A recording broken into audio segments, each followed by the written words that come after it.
Oi, que a paz do Senhor seja com todos, mais uma vez aqui para fazer um resumo da nossa lição da Escola Sabatina.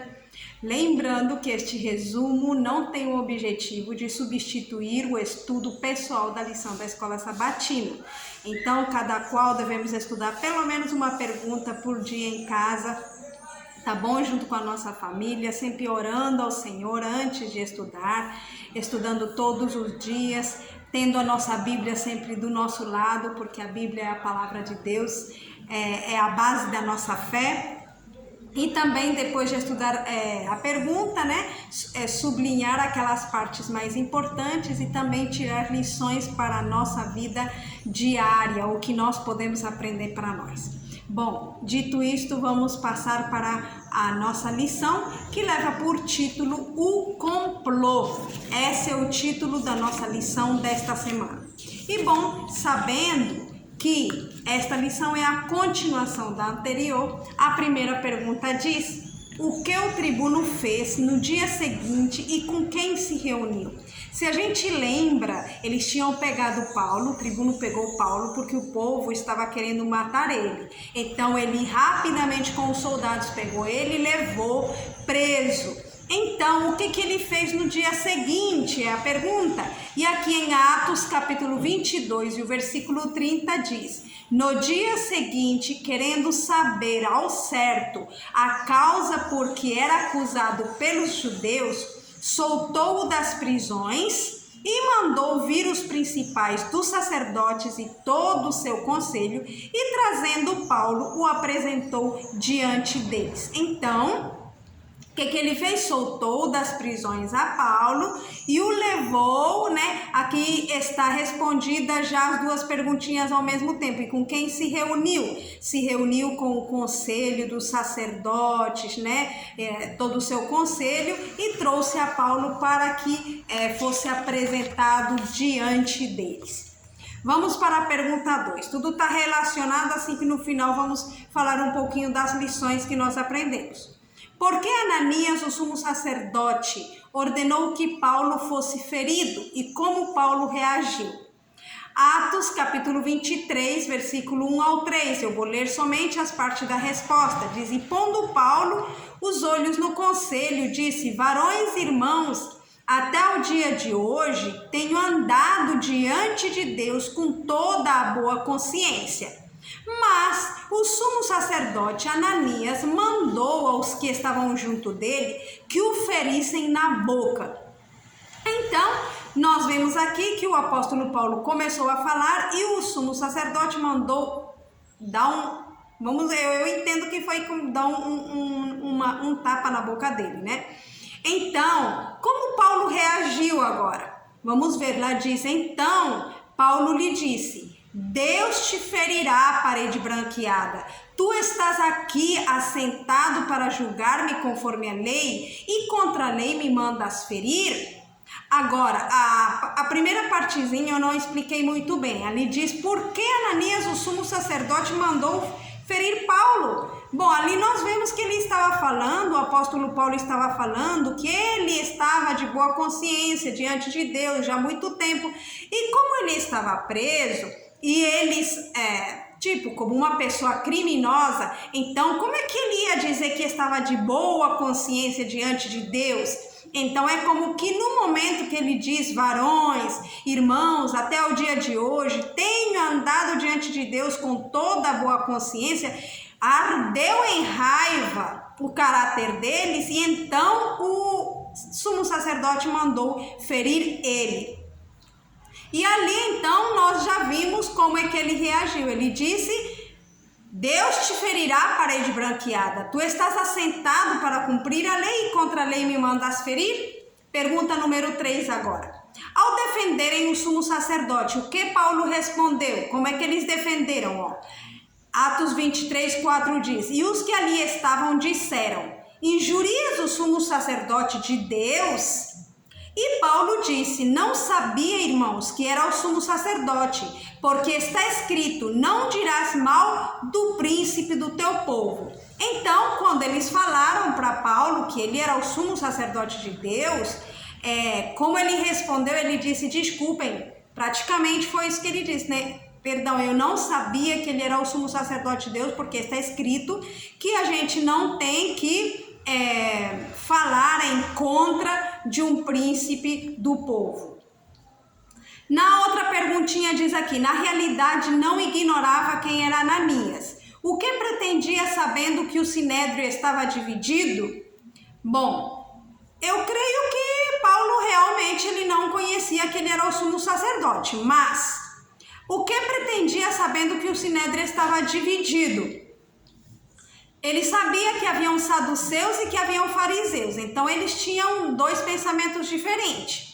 O propósito dele era colocar um em contra do outro para que a guerra não fosse contra ele pessoalmente, mas sim que entre os dois pudessem se pôr em contra, e assim ele não iria ser o objetivo principal do seu ódio. Por isso que ele diz, varões e irmãos, eu sou fariseu, filho de fariseu. No tocante à esperança e ressurreição dos mortos, sou julgado. Então ele falou que ele estava sendo julgado por causa da ressurreição dos mortos, e realmente era assim, porque ele pregava a Cristo crucificado e ressuscitado.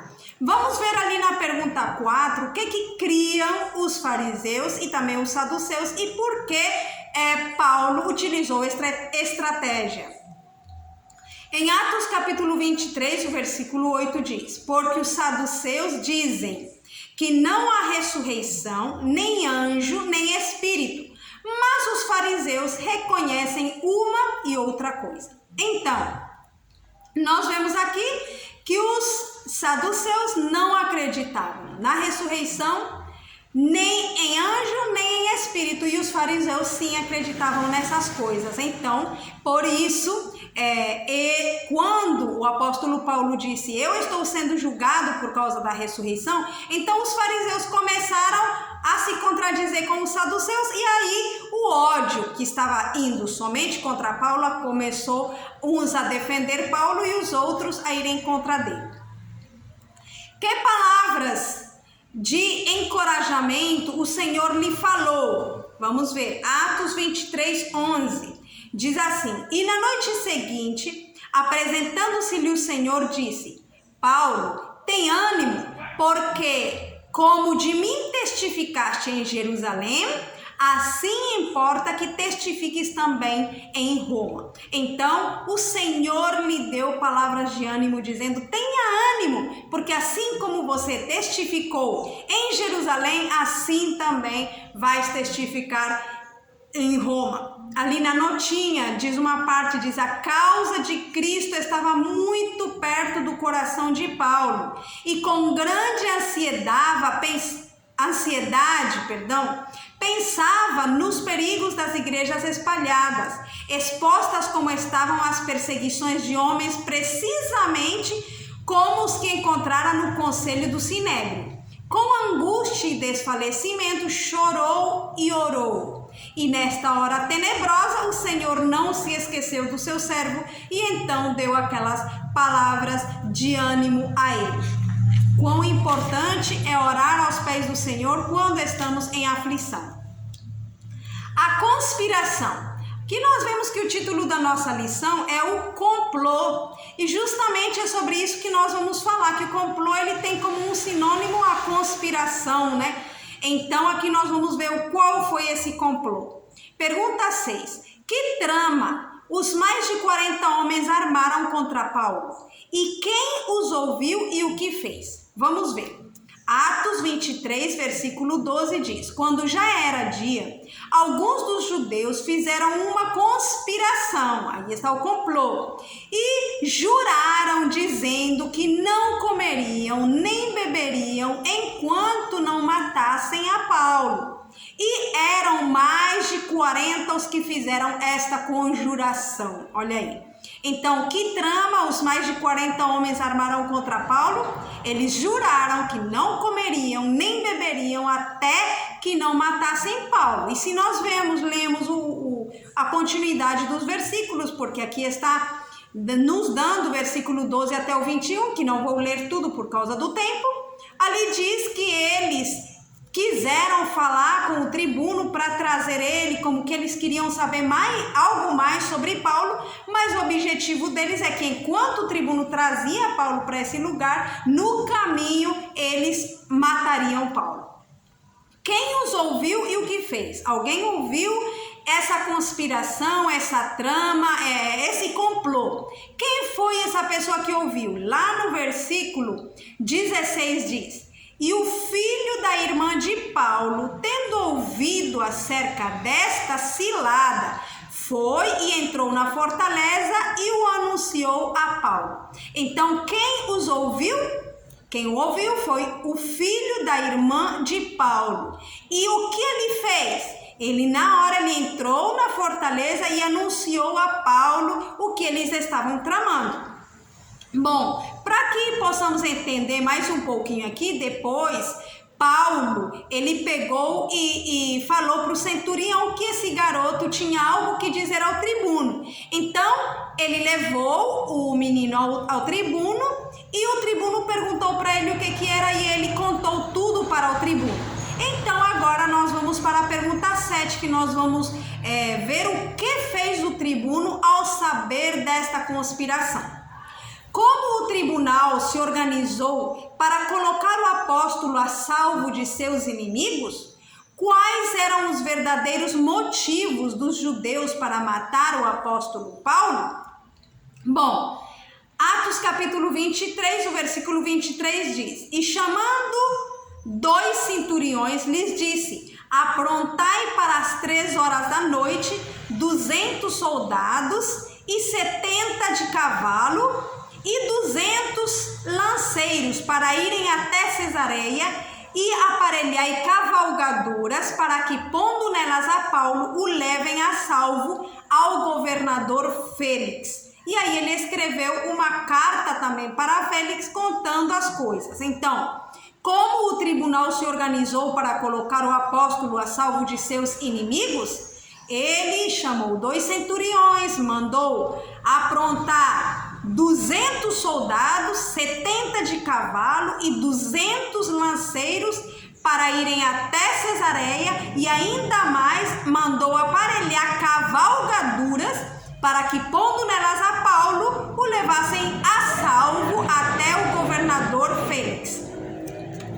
Então, foi isto que o tribuno fez.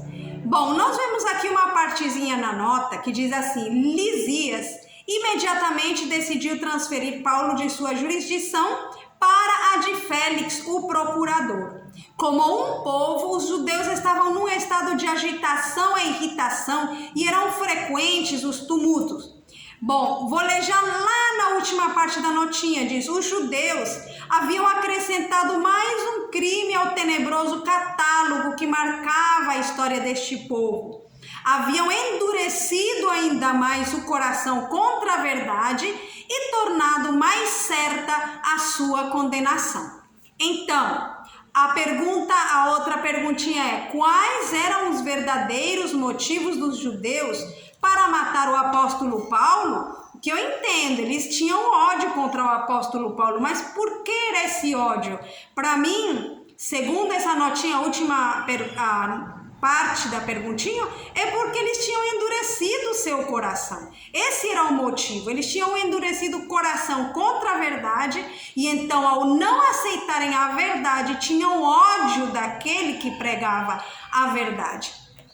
Então, esse foi o complô contra o apóstolo Paulo, que era um servo do Senhor. O que nós podemos aprender desta lição para a nossa vida?